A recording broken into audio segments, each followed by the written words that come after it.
ایک شخص کے گھر میں اس کے بچے بڑے بھوکے تھے۔ وہ دریا کے کنارے آیا تاکہ کوئی مچھلی پکڑ لوں اور اپنے بچوں کو کھلاؤں۔ وہ مچھلی پکڑ کر جیسے ہی گھر جانے لگا، اس کے سامنے ایک دوسرا شخص آ کر کھڑا ہو گیا۔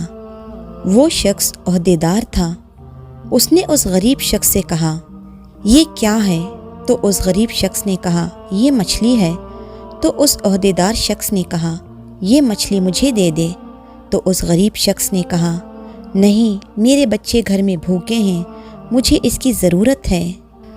تو اس عہدیدار شخص نے اس غریب کی ایک نہ سنی اور اس سے زبراً وہ مچھلی چھین لی۔ وہ غریب شخص بڑا رویا کہ میرے بچے گھر میں بھوکے ہیں، لیکن وہ عہدیدار شخص کے دل میں تھوڑا سا بھی رحم نہ آیا۔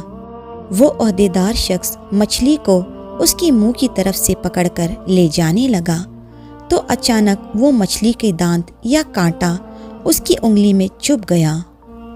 اس مچھلی کا کانٹا چبھنے کی وجہ سے اس شخص کی انگلی میں درد تو ہوا، لیکن اس نے اس بات کو نظر انداز کرتے ہوئے وہ مچھلی گھر لے گیا، صاف کیا اور اسے پکا کر کھا لیا۔ پھر کچھ دنوں بعد اس کے ہاتھ میں درد آہستہ آہستہ بڑھنے لگا۔ درد اتنا بڑھ گیا کہ اس کی انگلیوں میں درد شروع ہو گیا۔ وہ ڈاکٹر کے پاس گیا علاج کروانے کے لیے، لیکن اس کی تکلیف کم نہ ہوئی۔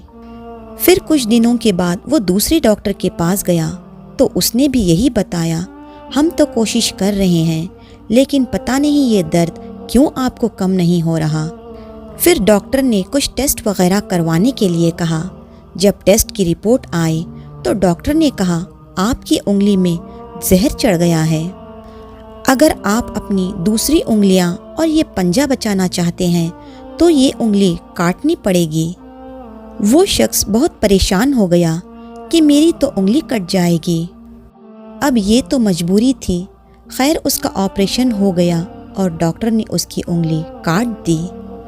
اب اس شخص کو کام کرنے کے لیے فاقہ محسوس ہونے لگا۔ پھر کچھ دنوں بعد اس کی ہتھیلی میں درد شروع ہو گیا۔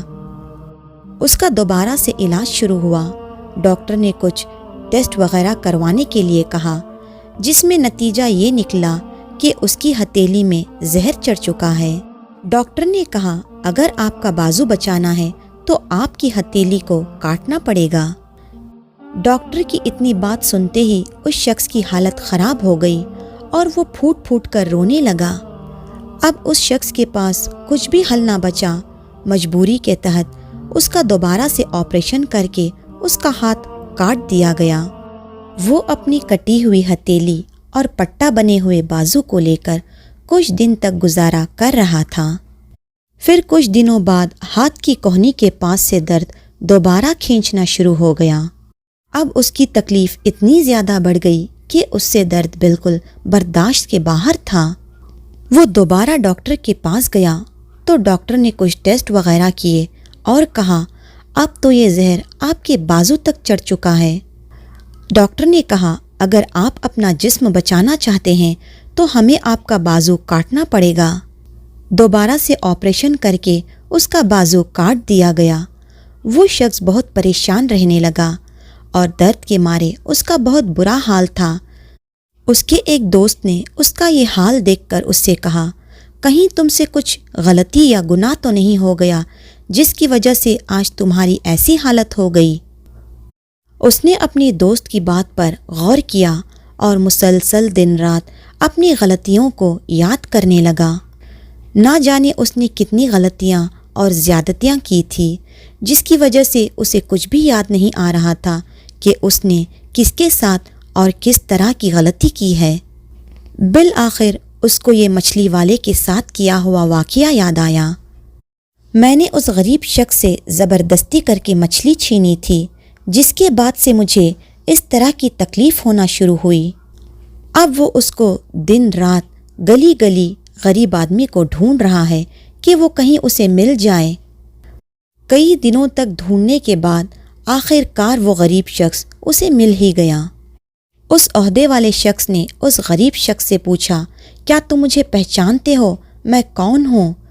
اس غریب شخص نے کہا جی نہیں، میں آپ کو بالکل نہیں پہچانتا، کیونکہ اس عہدے والے شخص کی حالت بد سے بدتر ہو چکی تھی اور وہ پہچان میں بالکل نہیں آ رہا تھا۔ بالآخر اس غریب شخص نے آخر کار اس عہدے والے شخص کو پہچان لیا۔ پھر اس نے پوچھا جب میں تم سے مچھلی چھین کر لے گیا تھا تو تم نے کیا کہا تھا؟ اس غریب شخص نے کہا میں نے روتے گڑ گڑاتے ہوئے ہاتھ اٹھا کر اللہ کے حضور تیرے لیے بددعا کی تھی۔ اس عہدے والے شخص نے اس غریب شخص کے پیر پکڑ کر اس سے معافی مانگی اور سارا ماجرا بتایا کہ اس کے ساتھ آج کل کیا حالات گزر رہے ہیں۔ اس غریب شخص کے دل میں رحم آیا۔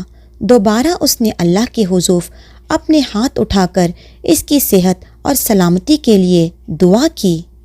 یا اللہ تو اسے معاف کر دے، اور میں نے بھی اسے معاف کیا۔ اس کے بعد اس عہدے والے شخص کے ہاتھ کا درد بالکل ہی ختم ہو گیا۔ اس چھوٹے سے اور پیارے سے واقعے سے ہمیں یہ سبق ملتا ہے کہ غریب، مظلوم، بیوہ، یتیم کی بددعا سے بچیں۔ غریب کا کبھی مذاق نہ بنائیں، نہ ان سے کبھی زیادتی یا ظلم سے پیش آئیں۔ غریبوں کی مدد کریں، کیونکہ غریب ہونے میں بالکل بھی وقت نہیں لگتا۔ جزاک اللہ خیراً کثیرا۔